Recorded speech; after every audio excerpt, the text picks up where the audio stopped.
Good evening. Good evening. Welcome to the lecture this evening. Welcome to First Baptist Bristol. My name is Chris Aaron. I'm the senior pastor here, and I have two ceremonial functions for this event. The first is to extend a warm word of welcome to you from the people here at First Baptist. We are so glad that you are here this evening. We're so glad that we're able to host this lecture. We're looking forward to a great evening. So thank you for being here. And the second function, which is equally important, is to inform you of where the restrooms are. If you need to go to the restroom, you can either go out this door and you'll find them on your left, or if you would prefer to be more discreet, you can slip out the back, go down the elevator, and you'll find one right off the elevator for you. We're so glad that you're here this evening. Thank you very much and welcome.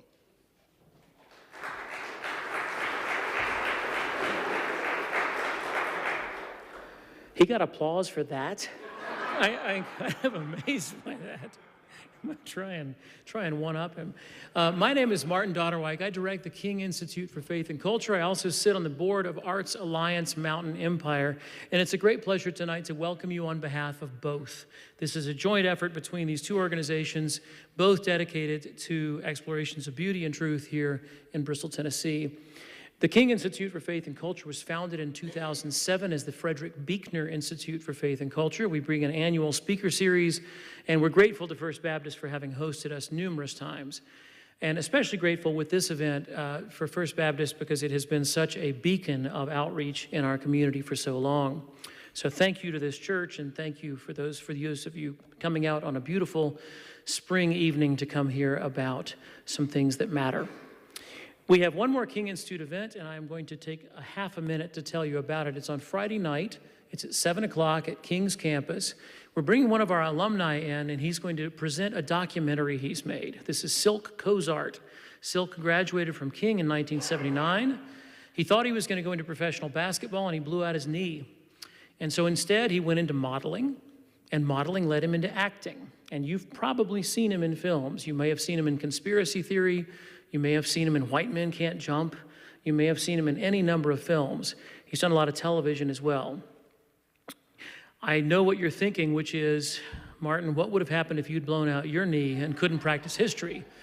I too, that promising history career could have been waylaid, and I too would have ended up, I think, obviously in modeling and then acting.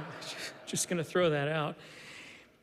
So Silk is going to present a documentary. It's called Inherit the Land. It's about a legal case in the 1920s in North Carolina. It's a kind of dramatic legal case that happened in the 20s about a land transfer. He has done everything with the documentary, and so I'm looking forward to seeing it. If you want to come to that, it's 7 o'clock on Friday night. We're looking forward then to our following year. That's going to be the end of our external series this year, and we'll start back up in the fall. Arts Alliance Mountain Empire does a lot for the arts in our community. Our stated function is to be a go-between, to make sure that people know what's going on, to give artists various platforms to highlight their work, and we do this in a number of ways. One is A Magazine, which you may know. We produce the A Magazine that comes out every month. We do Arts Achievement Awards. Those are going to be announced next month. Those recognize a variety of people in the arts in our community. And we have a gala dinner for that, to which you are welcome. If you pay for a ticket, you're welcome. I just throw that out. You invited them all, they'll say, and there I'll be. And then finally, we do this speaker series, and we try to give platforms to a variety of artists, both local and abroad, and it's a particular delight tonight to be able to bring in, with the Symphony of the Mountains, Lucas Richmond. So I'm delighted to welcome you on behalf of Arts Alliance and the King Institute, and I'm going to ask Cornelia Lamley-Orth to introduce our speaker.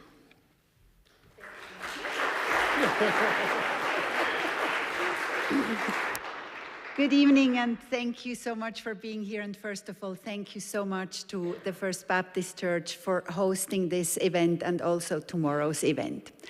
So about 3 years ago, Lucas Richmond approached us and said, I would like to write a piece called Path to Dignity to raise awareness about the issue of people who are unsheltered.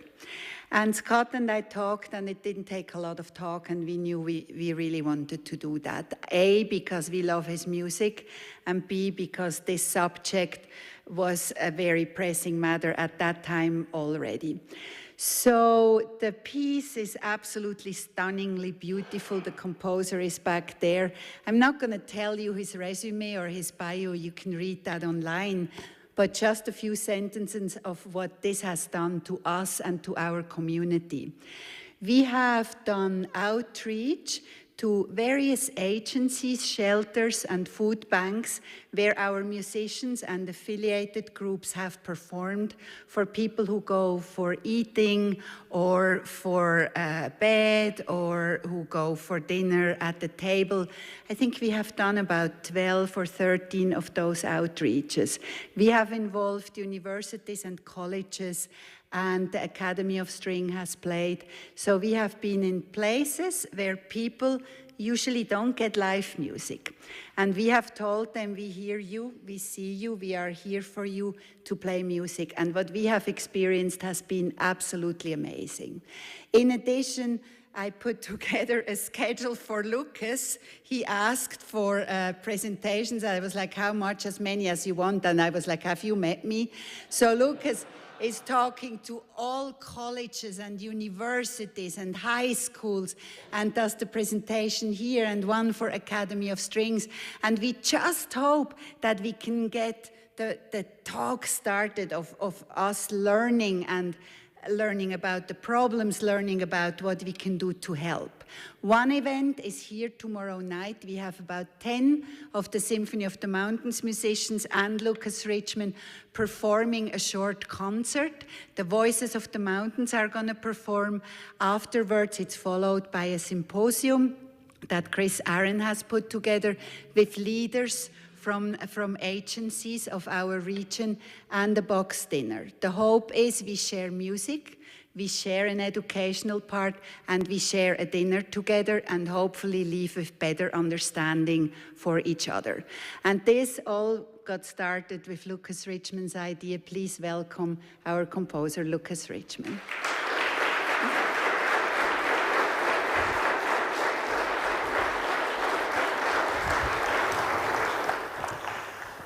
Thank you. It is so extraordinary to be here. And Cornelia, a big thank you to you for making it possible, because if you hadn't said, sure, then I wouldn't be here and we wouldn't be doing all of this. So I'm very, very grateful. Let's start with some music.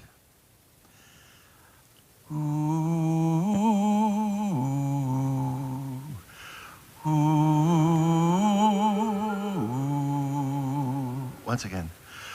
Ooh. Now the words are, this is my story. This is my story. This is my story. This is my story. This is my story. Now, if I could ask, on those 5 pitches, if I could ask, we're going to do it again together, and then I'm going to give a direction to just do it on your own, at your own pace. Okay? So together first. This is my story. This is my story. This is my story. This is my, this is my, this is my, this is my story. This is my story. This is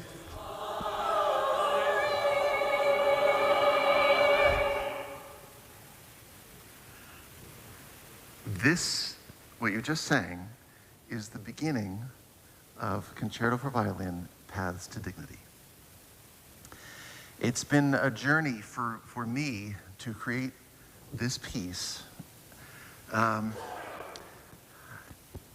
which ultimately was created for the idea of bringing homeless advocacy centers together, agencies together with cultural organizations, to begin a dialogue, to forge a dialogue, to create awareness of things happening in our own communities across the country. And what became very apparent in my exploration of all of this is that everyone has a story. And unfortunately, we don't spend enough time taking the moment to hear the story, to listen, to acknowledge, to hear, to see those who are in distress. And so the thrust of this piece is about restoring dignity to those who, many for no fault of their own, are in a dire situation over which they have no control. And it is our responsibility as a community.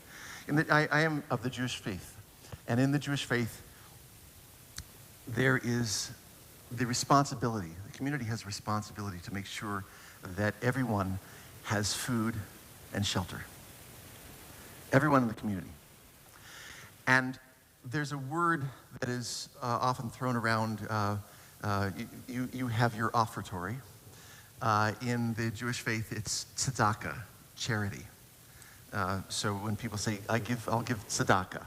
Tzedakah comes from a shorter word, which is tzedek. And tzedek in the Hebrew language means justice. Justice lengthens into charity. How do we create the idea of justice? We're offering justice to those who are in need. So that word, tzedek, features in a very big way in the concerto I wrote. And the idea of telling the individual stories. The first movement of my piece is called Our Stories. So I'll tell you a little bit about my story and why I'm here.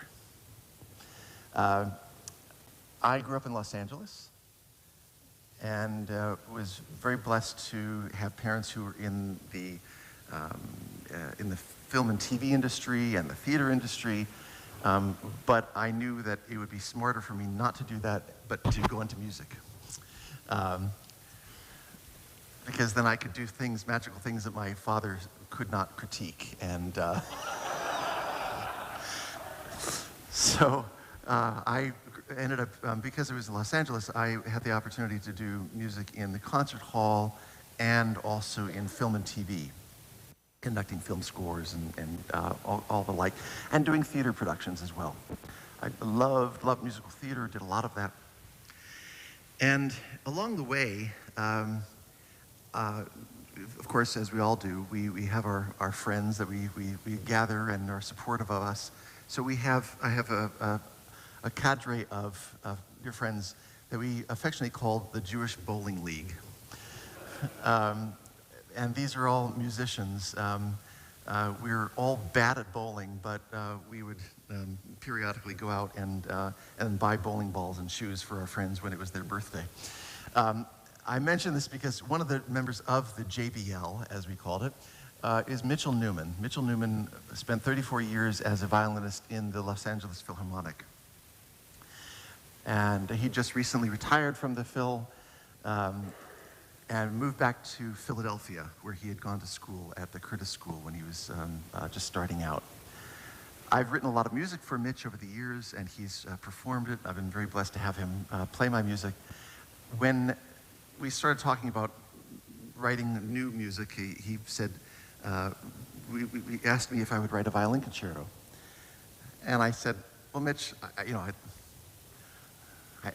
don't know if I really should do that because, the world doesn't need another violin concerto.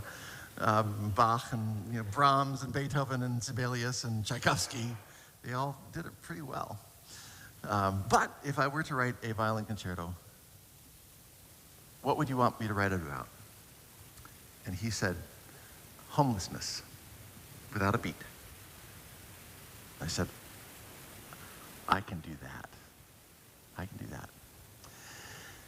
Mitch, during his time with the LA Philharmonic, not only, of course, played at the Music Center downtown and the Hollywood Bowl, and did all the musical activities in the city, but he was also very dedicated to bringing music to the unsheltered. Being downtown, it was something that he would see on a regular basis. And there were two individuals who spent years outside of the stage door at the Music Center. They loved music, and they loved talking to all the musicians who came through the door, from the people in the orchestra to the world-class soloists, and everyone knew these two people that were at the stage door. Mitch befriended them, and when they were in dire need, Mitch supported them and helped them, and now they are no longer unsheltered, and they're giving back, and they work for Goodwill, and they have their own apartment, and this has been a very meaningful thing for Mitch along the way. So I said, absolutely, I would love to do this. And it became clear that this was going to be much more than just a violin concerto about homelessness. I mean, what does that even mean? And I didn't want to write a piece that would be a work that people would come to hear in a dark hall and say, oh, isn't it just terrible what's going on? And then leave the hall and step over the homeless person on the way to their car. I didn't want that to happen anymore. So what could we do to affect change?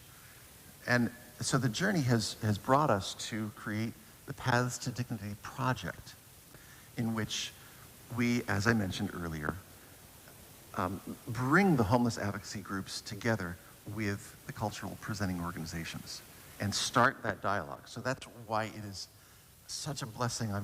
I'm grateful that we are now here in your community, and so much is happening, and the dialogue is happening, and the fact that it's going to continue after the concert. The concert is like the cherry on top. It's like it's great. But it's the one-on-one touching people's lives and changing lives and reaching out with the music that we have in us that's the most meaningful thing.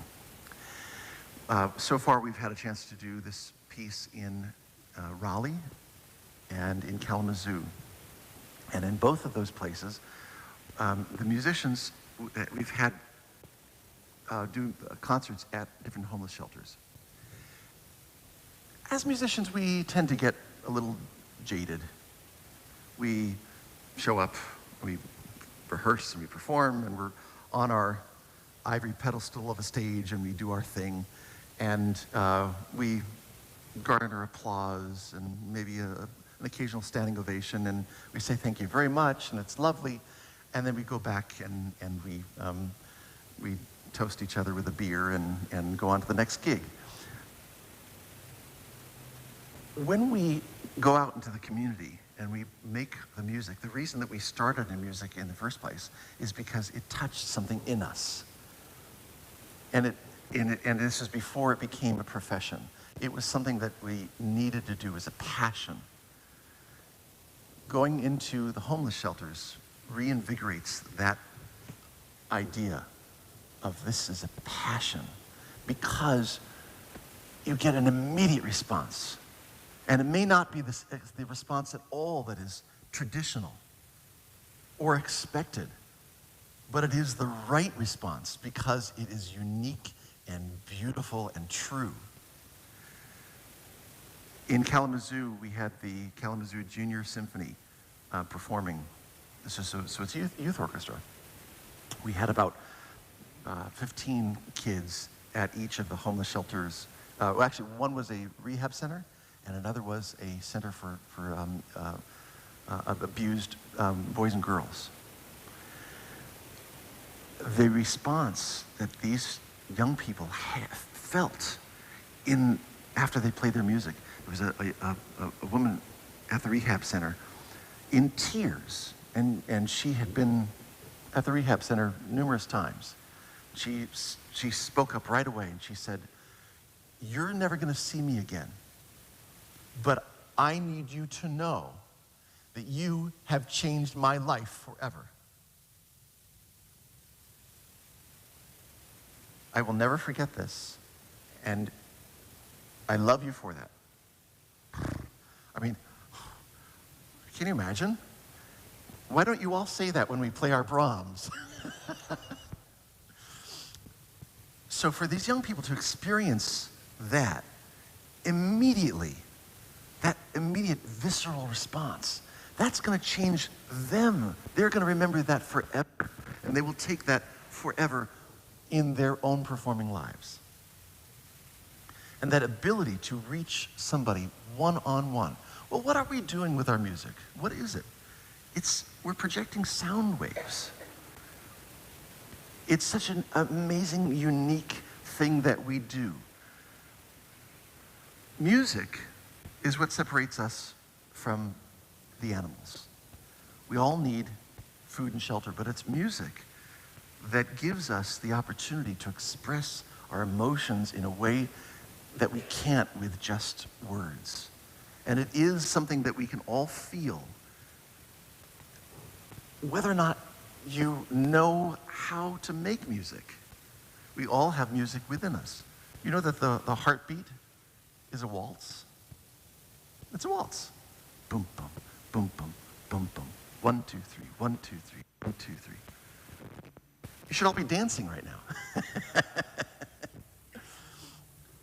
That music is within us. And when we organize that into choruses or orchestras or chamber music groups, and we project those sound waves so you can hear them and absorb them, that's what it gets into us. And it's an extraordinary experience. So what we're doing here, this is not just, oh, Lucas wrote a cool piece called A Concerto for Violin. This is on a whole other level, hopefully, digging deep and with the effort of changing lives and changing minds. So I thought I might talk through the piece a bit and then take some questions and towards the end, okay? So Concerto for Violin, Paths to Dignity. Sounds very ominous. Why Paths to Dignity? So dignity. This is, again, the idea of recognizing what is the issue and recognizing the issues of the unsheltered and giving them voice to say, we hear you, we see you, we're going to do something about it. So the piece actually opens with these 5 notes that you just sang.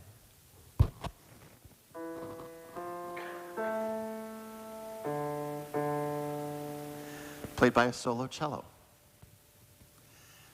When you come to our concert, because I know you're all coming to the concert, you're going to hear the individuals in the orchestra play variations on "This is my story," and some of them will say, "This is my story," or "This is my story," or "This is my story," and everybody tells their story differently.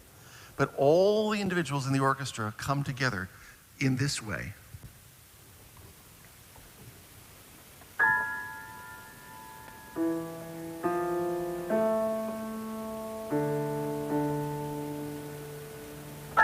And then the bassoon answers.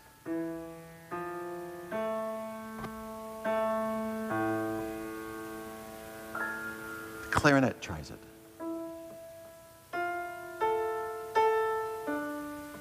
The flute.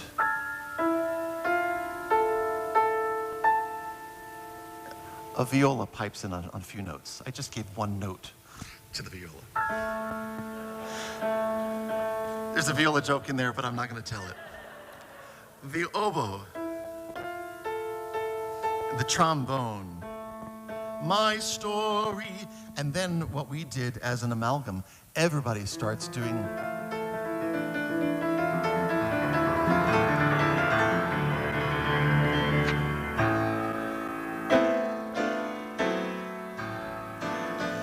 this is my story. And that's when the violin comes in. And what does the violin do? The violin says, I hear you, I see you.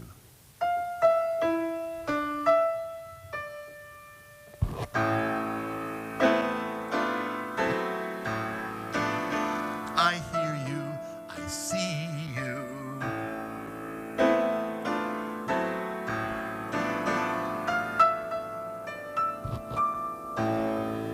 And that's the beginning of this. So the violin announces, as the leader of this, what we're going to experience for the next half hour, the violin is the leader, sometimes commenting, sometimes participating, sometimes as the Pied Piper guiding the community. That's essentially what the first movement is. It's called Our Stories. Now, I'll just go into a couple of ideas that I've incorporated into the music. Basically, for me, when I'm writing, I might go through a year and a half of a gestation period where absolutely nothing's written, and I'll get phone calls from the soloist saying, is there any music yet? Please, I need to practice. No, it's all in here. It's all in here. I got it. And then it just spews out. And so in 3 months' time, suddenly there's a concerto. But it starts with, oh, this got a little close, sorry. I have to have certain motives. When you're looking at a blank page and you think, like, how do I get started? Okay, I know what the story is that I need to tell, but what notes do I assign? I don't know. So just very briefly, I'll tell you my behind-the-scenes trick. There are 7 notes in the musical language, in the musical scale. 7 letters in the musical scale. A, B, C, D, E, F, G. If you take the next 7 letters in the alphabet and you go H, I, J, K, L, M, N, put it under it, and then, so now suddenly those letters I can translate as notes, as I can assign pitches. So with the idea of tzedek, which I mentioned earlier, the transliteration of the Hebrew word T-Z-E-D-E-K, those 6 notes, translates into F-E-E-D-E-D. And that's suddenly my melody. What can I do with that?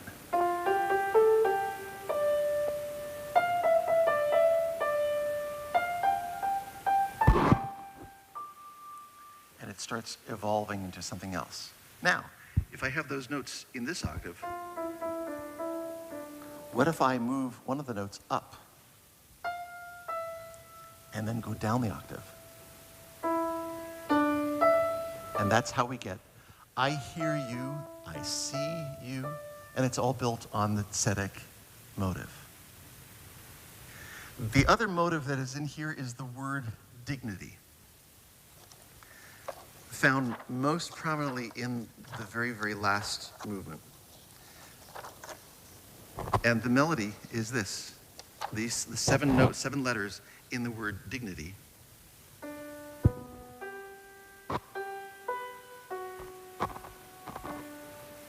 And that's my dignity theme. So you hear that throughout the piece in a whole, many, many different variations and iterations.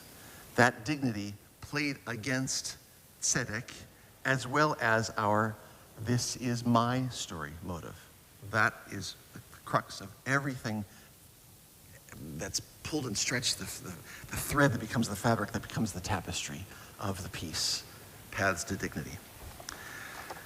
I began the composition of this piece actually with the 3rd movement. And the 3rd movement is called Shelter for My Child. I knew that this would be the emotional core of the piece, and I was playing around with that tzedek theme and wrote what I essentially thought was like a very nurturing melody. If this is the tzedek theme, this was became the end of the phrase. Okay, well, that's not enough for a melody, so what should I do? If I take this, that falling thing, I'll put it up here. Okay, and later on it's gonna go. So here's the mother's theme.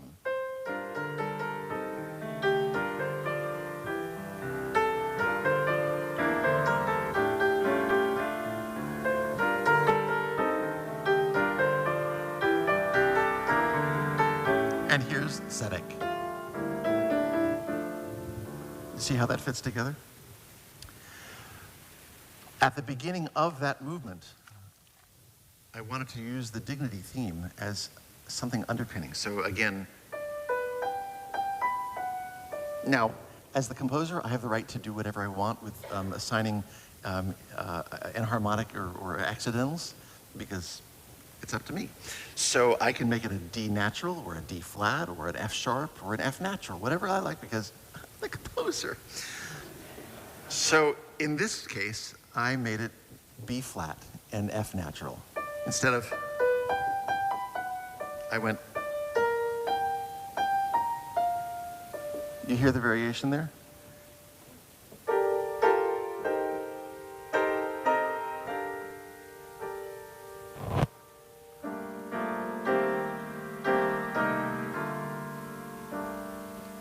And now in major.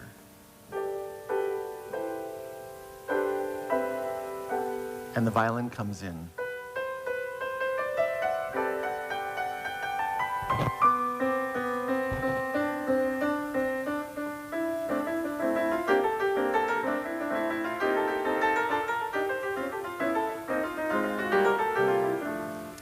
Now, that melody, you probably didn't recognize it as something you've already heard. That's because we don't usually think backwards. We tend to be forward-thinking people. But this is Tzedek played backwards.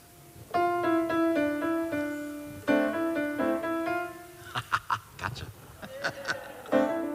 And also faster, so it's hard to recognize it.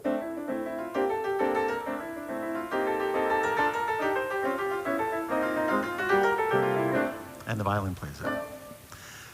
That became suddenly, someone asked me earlier, tell me your name. Yes, huh? Anne. Anne, I was speaking with Anne earlier, and she asked, you know, how do you, if the architecture for a piece, how does that happen? And sometimes you write material, I write material, and it starts telling me what it needs to be. When I wrote this, I thought, oh, this is my Schindler's List melody.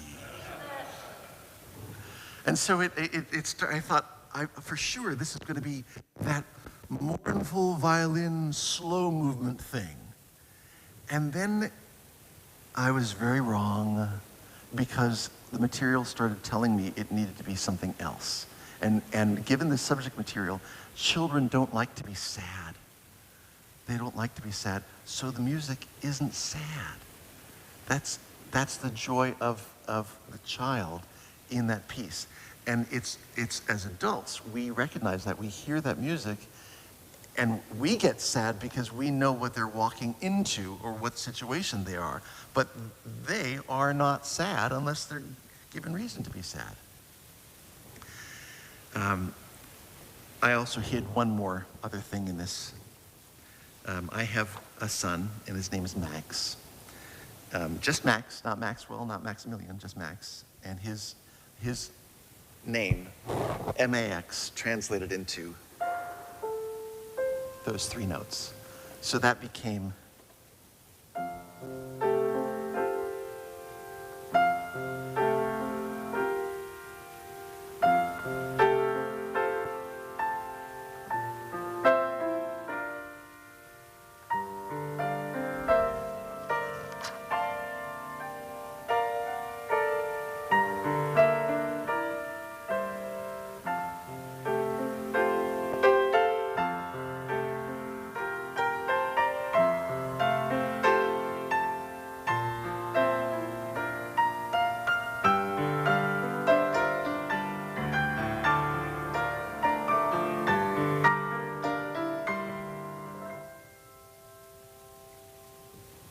I love my son.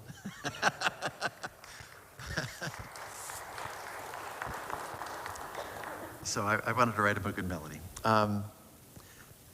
That piece evolved into a piece unto itself. And then I wrote the fourth movement, which is called Finding Home. Finding Home, I knew that the one thing I wanted to do with the direction of the piece was to show that as a community, we need to do what we can to reintegrate and to help those who are unsheltered reintegrate into society, do what we can. So in this case, the violinist serves as the kind of Pied Piper leading the community back into supporting the unsheltered. There is another melody that comes out of the Tzedek theme that was introduced in this Finding Home. Remember this? Is heard in two different ways.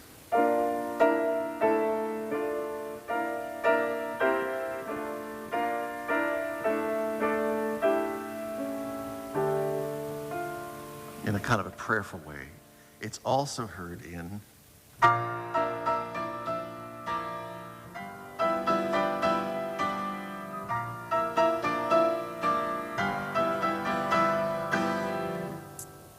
that kind of way.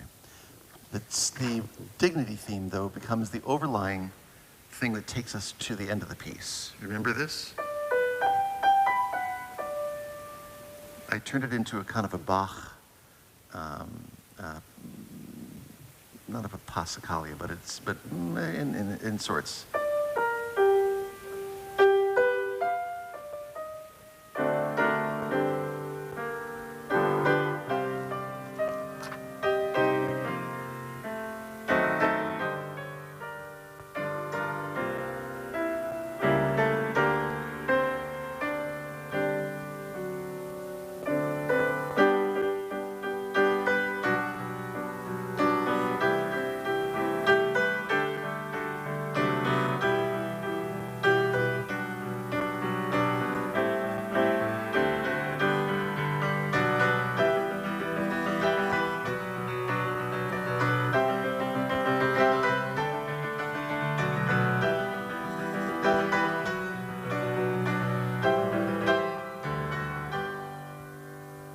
And at the very end, it turns into this. The clarinet introduces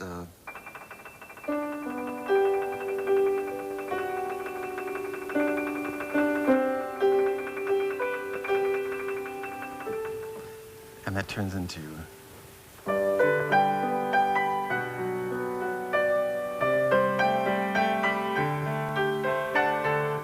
and it builds and builds and builds and builds. The movement that I haven't spoken about yet is the second movement. And that was the most difficult for me to write. It's called Fever Dreams / Move. Too much of the community of unsheltered has been contributed to by our not caring enough, not doing enough for our veterans. And the movement is a musical representation of dreams under the influence of PTSD and kind of a flashback in a dream state. So it has a very unsettling harmonic language at the very beginning of this, and then you'll hear trumpets in a kind of martial way as echoes in the background.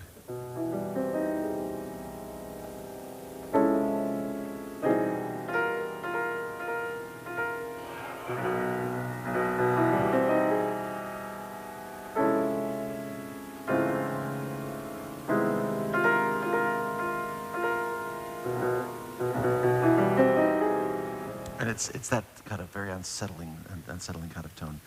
That builds to a certain moment, And then we get the second half of the movement, which is called move. And this is a word that is said way too often to the unsheltered.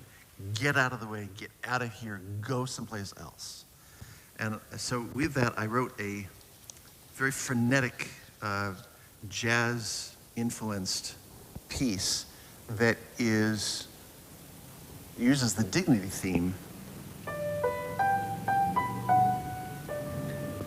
in a very skewed way.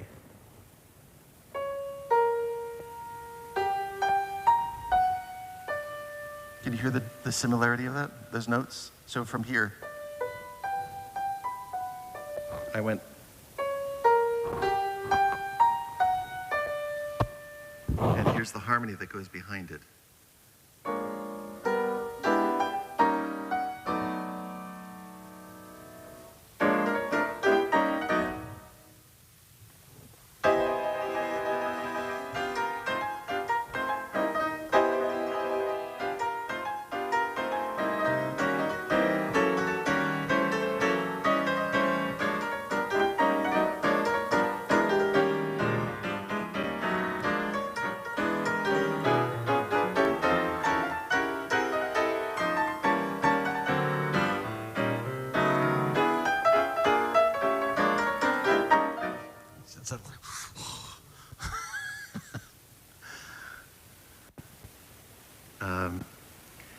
I purposely did not include a drum set in this piece because I didn't want it to feel like, oh, it's suddenly a pops piece.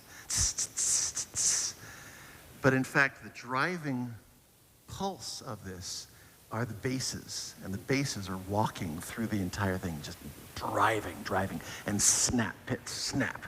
And it's very jarring. So even though it might sound like it's, oh, this is nice jazz, it's not. It's not. And the reason it's not is because it's based on the idea of a sharp 9.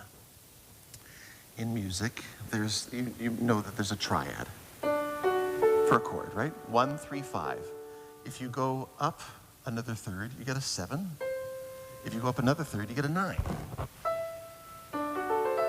Okay, that's cool. That's a nice sound. Now, the third of a chord is what determines whether or not it's major or minor. Happy, sad, happy, sad. But what if we made happy and sad happen at the same time? Is that possible? Yes. If we make the 9 sharp, suddenly that note is giving us the happy and the sad at the same time.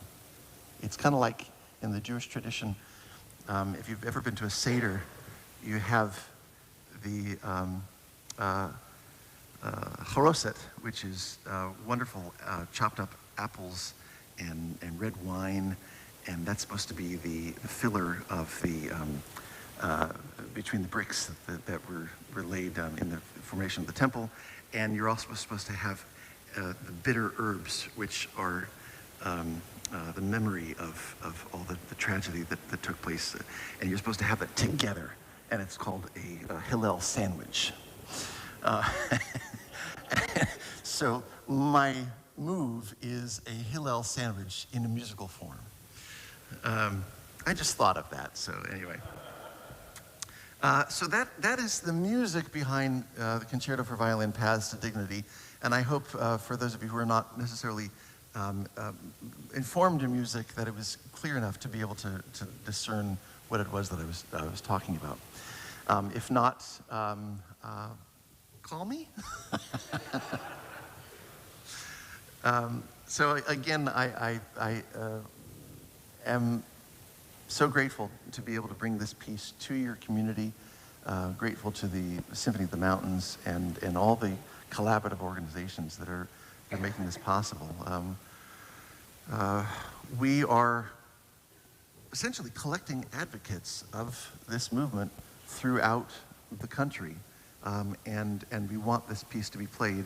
I'm delighted to meet a new violinist playing this piece. Mitch will not be playing it on Saturday. This will be played by Christina Bowie. And she learned this entire thing for this concert, which is amazing to me. And she's an incredible violinist, and I think the community already knows because she's played here. Yeah.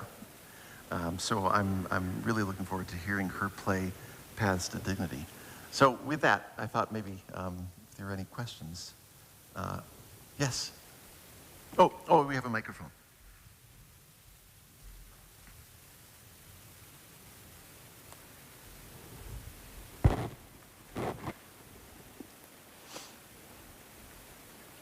So my question was, while writing this piece and in your work on this project, what are some essential aspects or misconceptions about homelessness that you've learned that you wish everyone could know? Ooh, that's a great question. Whenever getting involved in something that is not our traditional, like, what do we do? There are big learning curves, and I'm still learning about what is appropriate to say and what's not appropriate to say. And in fact, there's also a discussion about what terms. Is it unsheltered? Is it unhoused? Is it homeless? So everybody has a different feeling because everybody feels different, and it's okay. I think that what I've learned in this process is no matter what, it is my job to be respectful and to be grateful for everything that I have, because we're all like 2-3 paychecks away from not being in our wonderful house. Huh? One bad accident away, exactly. So there's really a very fine line, and keeping that in mind and doing what we can. So it's a matter of always being respectful. And if you are respectful, and that means, what does that mean? It doesn't mean it's not my version of what I'm gonna do. I know what respectful is. No, respectful, how does one behave respectfully? By listening. It's not what we're actively doing, it's what we're actually not doing in the moment. We have to be listening, and then we get proper guidance as to how to act. So that's probably what I've learned the most.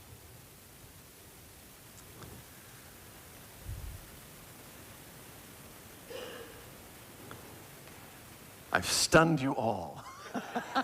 We reserve the right to just hand you the mic.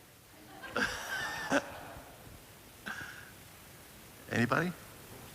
Did I say enough about everything that you wanted me to talk about? I love the words inspiring the melodies that you have put together.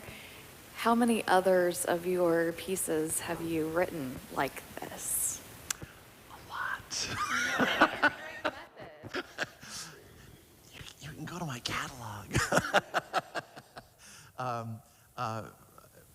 Of late, I have actually have been writing more and more works that deal with certain social issues. The Maine Science Festival commissioned me to write a work exploring the effects that climate change is having on the Gulf of Maine, which is the fastest warming body of water in the world. So I spent a good year and a half meeting with scientists up and down the eastern seaboard, learning more about the 11,000 species of plankton that I ever thought I would know. In that piece, I mean, this is, okay, you want to get into this mind, I'm not sure, but it's for women's chorus, children's chorus, and orchestra. So in that particular work, I live in Maine now. I used to be music director for the Knoxville Symphony. I was there from 2003 to 2015. The last 5 years of my tenure in Knoxville, I was commuting to Bangor, and we decided to move to Bangor when I was finished in Knoxville. So in Maine, obviously the ocean is a very big part of life up there. And it was also going to be, it was commissioned for the celebration of the bicentennial. So I found the temperature readings of the Gulf of Maine for 200 years. And I translated those 200 years, the temperature, into pitches from the bottom of the piano up through the top of the piano. So there are 200 bars in the middle of the piece that correspond with 200 years. So I can go back to my birthday year, 1964, and I can know what the pitch is there. In 1938 was the first scientific paper about climate change. And so there's a big dramatic event that happens in bar 1938, and so on. So that, and then the women's chorus I cast as sirens. In the traditional Greek story, the sirens sing so beautifully and they woo the sailors to their death on the rocks. But in this case, the sirens are climate change deniers. And if you listen to the sirens, then you die. So, sorry, I don't mean to get into anything that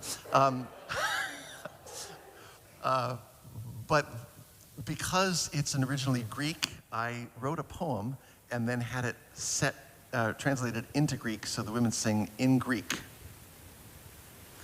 And then at the very end, the anthem that the kids sing is Hope Begins with Truth. And the kids look out at the audience and they sing to the adults in the room, have you told them, have you told your children the truth? Things are changing, things will not remain as they were. And that melody, have you told them, is Hope Begins with Truth. H-O-P-E. It's actually T-R-U-T-H, and the O-H coincides with hope. So hope begins with truth, H-O-P-E. So yes, I do that a lot in a long answer.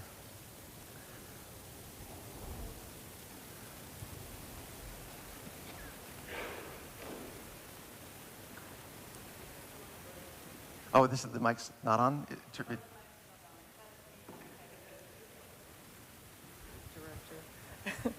I have so enjoyed this, but it makes me wonder. We have a lot of good people in our community and agencies who are trying to do their best for the homeless. Yes. But there are people blocking action.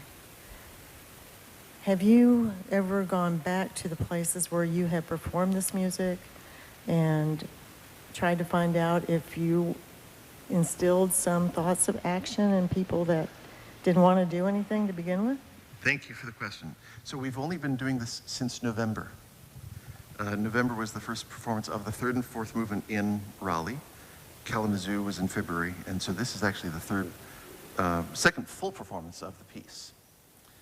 But to that end, yes, we are following up in each of the cities in which we have gone. In Kalamazoo, the Kalamazoo Junior Symphony already has plans in place that they're going to be taking the kids to shelters. It's now a regular program that they're going to do.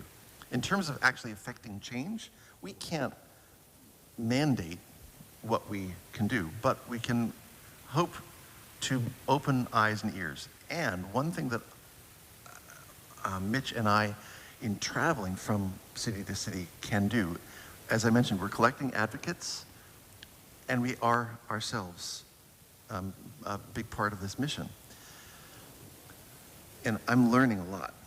I'm learning a lot about what works in different communities. So those are the things that I'm hoping to bring as well with me, not just starting from scratch in every community, but in fact now I bring certain knowledge here about things that have worked in Raleigh. I was blown away by the wet shelter that they have. A wet shelter, what's a wet shelter? I didn't know. A wet shelter is a shelter in which there's no judgment. If you're still using, you still have a place to come. You have a bed. as opposed to a dry shelter where it's like, clean yourself up, clean your act up, and then you can come in. Well, it's really hard to clean your act up if you're on the street. So it's that kind of thing, knowing that information, that I can start having these conversations and, oh, it worked. And the more data we have about what is working within each of these communities, the more effective change we can make. And yes, we're following up. Yeah.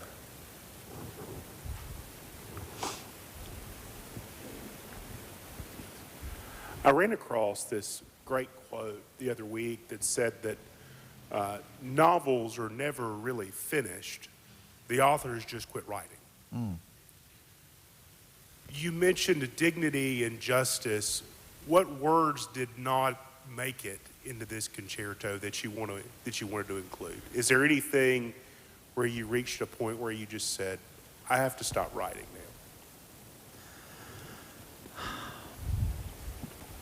now? There are words that I always want to have as part of who I am as a composer. I'll be honest, with this particular piece, I settled on these words because I knew that there was such rich material from which I could, so while a larger lexicon might have heard a longer piece, it wasn't necessary because the story needs to be concise, it needs to be clear, and too much is not always a good thing. So yes, there are many other words that I would but I mean, it's an interesting thing because you can take just two words like that, and those are kind of the marching orders. It's like everything's there. If you say dignity and you say justice, you evaluate everything that goes into restoring dignity, and then it's all there. It's an inherently the laundry list of what you need to do to get to a path of dignity, and the same thing in inferring justice or creating a situation of proper justice. So I think this piece, I'm not going to write anymore.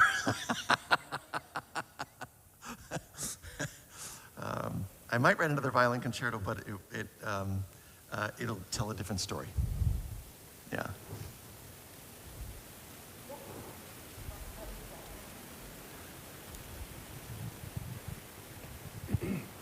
Lucas, thank you very much. And what hits me is your piece touches on something that's very personal for every community, but it's also universal. Yeah. It brings the communities together. And you told us about the different movements, but what I think you have created is a movement that by binding us together, and I hope and pray that this will be the start of an opportunity for us to connect with Raleigh and Kalamazoo and everywhere else, that we tackle this problem and this solution together. That would be amazing. Thank you. Thank you, John. Thank you, Lucas. Wow. Amazing. Is there... Oh, there's... Me again. So one thing I really loved about your piece was the use of personification. For example, like I loved during the move section, that angry dissonance, like how I can just hear people, like, and how often have we heard our communities just be like, please leave. Mm-hmm. And it was one of those really ouch and amen moments, I guess.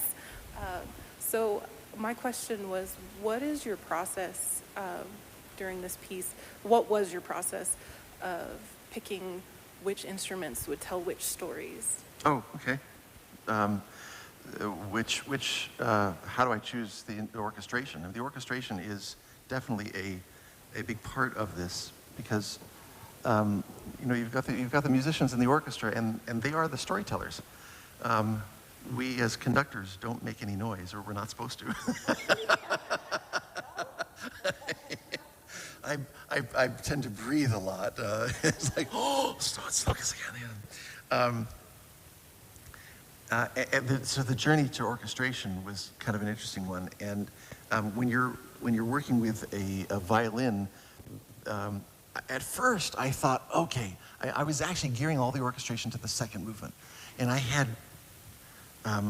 these plans for what I was going to do with the second movement. And it was going to be this like really cinematic apocalypse now kind of thing with the orchestration, and winds and triples and brass and all percussion.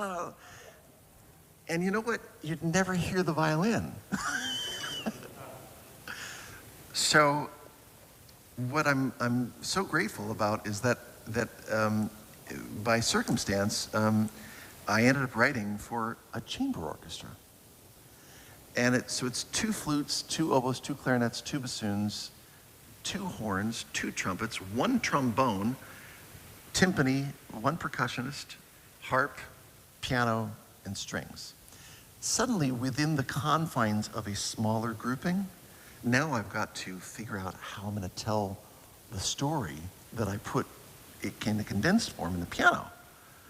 And now I have to decide, and I have to figure out a way to utilize the many colors of the orchestra, but not have it seem boring, because now I've got a more limited palette than I would have if I had a larger orchestra. But there were key things that I wanted, and I know that I wanted to have an English horn, and at times I wanted to have a piccolo. So there was a couple of things like I know, and the English horn doesn't play many solos. There's like just maybe 2 places with it, but it needed to be in that place. And for me, that's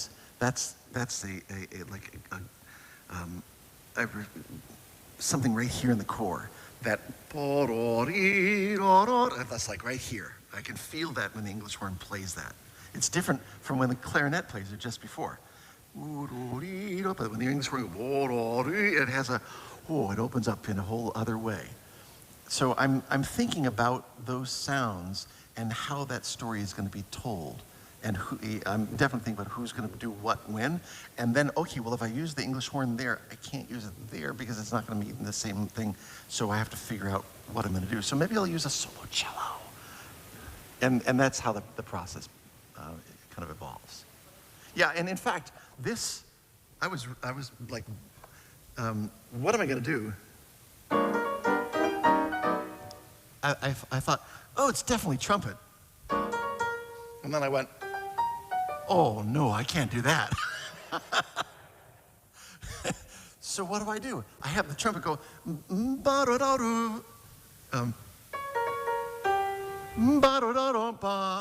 the clarinet goes,